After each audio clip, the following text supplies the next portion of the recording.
तो हेलो बच्चों, कैसे हैं आप लोग और आप लोगों की पढ़ाई कैसी चल रही है और आप लोग मन लगा के पढ़ रहे हैं कि नहीं पढ़ रहे हैं। आप लोग का परीक्षा मतलब एग्जाम है जो धीरे धीरे नज़दीक आते जा रहा है, तो आप लोग अच्छे से पढ़ाई कीजिए और बोर्ड की अच्छे से तैयारी कीजिए। तो चलिए हम लोग अपनी क्लास को स्टार्ट करते हैं। और जैसे कि हम लोग कल पढ़ चुके थे इटली के एकीकरण के बारे में, तो जो अगला यूरोप में राष्ट्रवाद है उसका जो अगला टॉपिक है वो है जर्मनी का एकीकरण।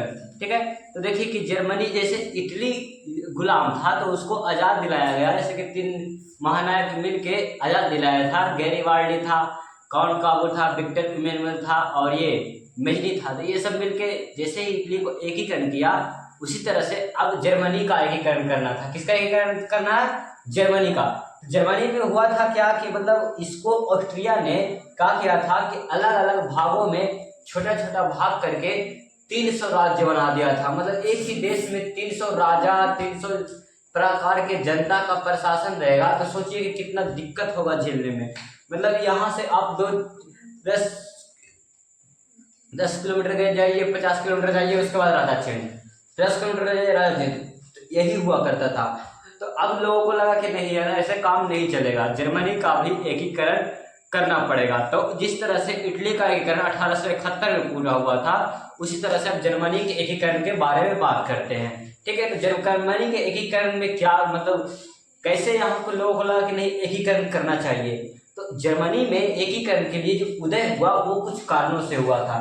तो इसको तो पहली बार तो ऑस्ट्रिया ने छोटे छोटे भागों में बांट दिया था। जिस तरह से ऑस्ट्रिया इटली को नहीं चाहता था कि इसका एकीकरण हो, उसी तरह से ऑस्ट्रिया जर्मनी के लिए भी नहीं चाहता था कि इसका एकीकरण हो। तो हुआ ये था कि जर्मनी को एकीकरण करने के लिए क्या हुआ था, पहली बार उदय की बात किया है, तो कहता कि 1806 में नेपोलियन ने राइन संघ का निर्माण किया था। किसका किया था? राइन संघ का स्थापना किया था। तो इसमें जो लोग थे तो इससे प्रभावित होकर कहे कि नहीं हमें भी आजाद होना है और जर्मनी का एकीकरण करना है। ठीक है, इसके बाद आता है कि भूमिका कौन कौन निभाए। मतलब बहुत सारे ऐसे विचारक थे जो किताब लिखते थे कि नहीं यार, राष्ट्रवाद क्या होता है, जर्मनी को राष्ट्रीयता क्यों चाहिए, लोगों को सोचना चाहिए कि हमारा राष्ट्र एक है, हम लोग अलग नहीं हैं।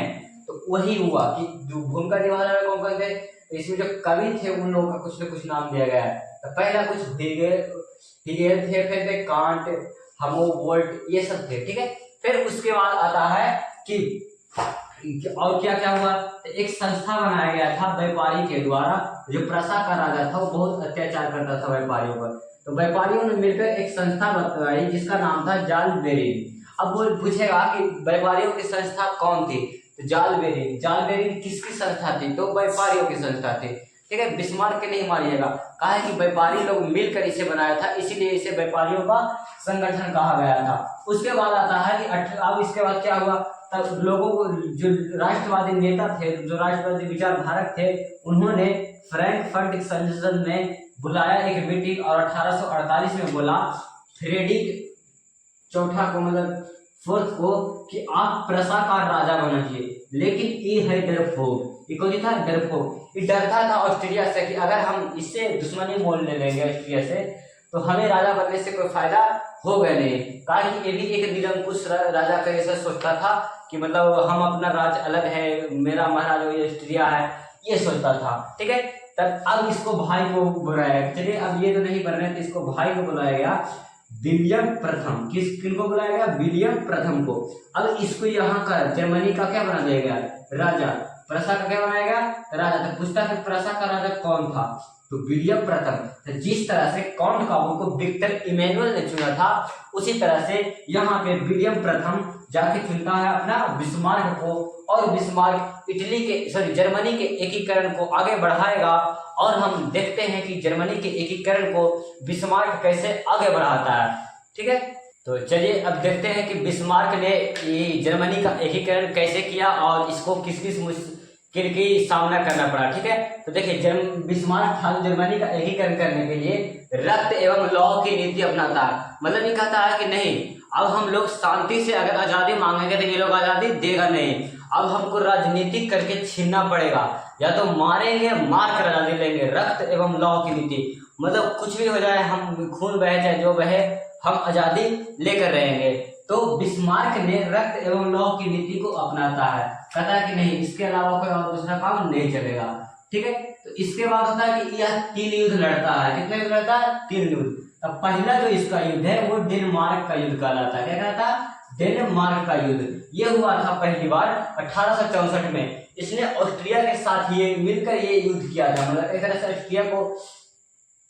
ऑस्ट्रिया के साथ किया गया था।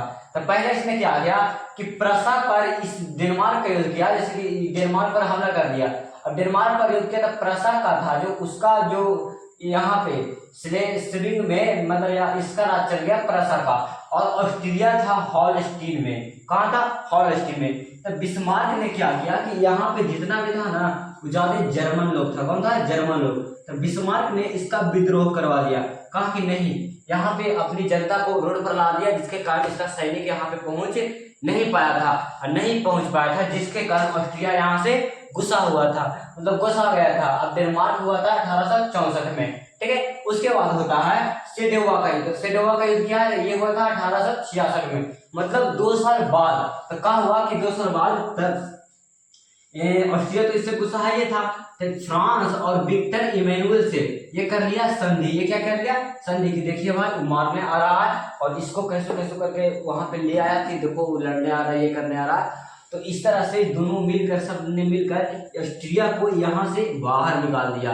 1866 में सेडोवा के युद्ध के बाद से ऑस्ट्रिया जर्मनी में नहीं रहने लगा, मतलब पूरी तरह से उसका काम खत्म हो गया था। लेकिन अब एक बच रहा था फ्रांस। अब कौन बच रहा है? फ्रांस। तो पहला युद्ध हुआ डेनमार्क का युद्ध, जिसमें प्रसा जीता था। ठीक है, ऑस्ट्रिया थोड़ा सा हार गया था तो इसलिए गुस्सा था। अब इसके बाद सेडोवा का युद्ध में ऑस्ट्रिया गुस्सा निकालने के लिए लड़ने आया, लेकिन इसको पता ही नहीं था कि फ्रांस और विक्टर इमैनुअल इसके पास है।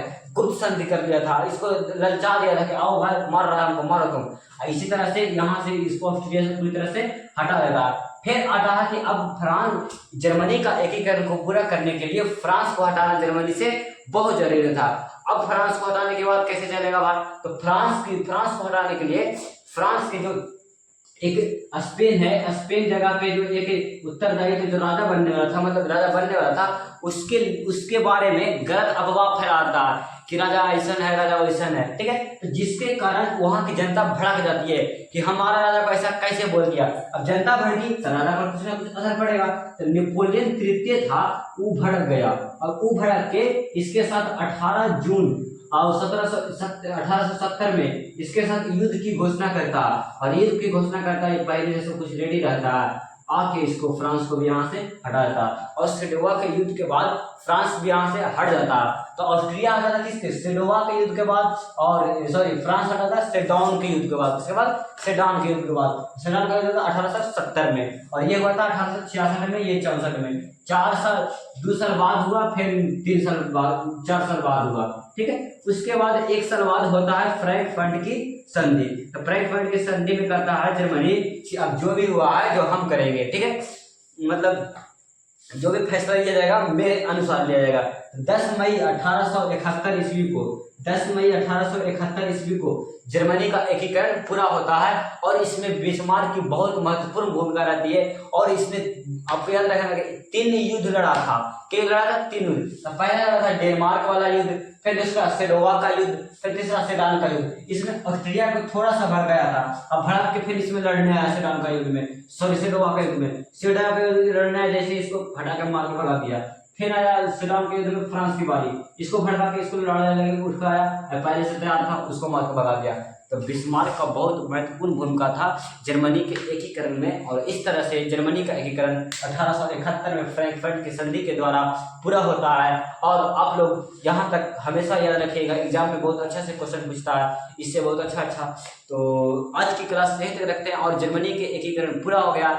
अगली कक्षा में हम लोग बात करेंगे जो राष्ट्रवाद का जो टॉपिक बचा हुआ है उसके बारे में, और अगली क्लास में कोशिश करेंगे कि इसे खत्म किया जाए।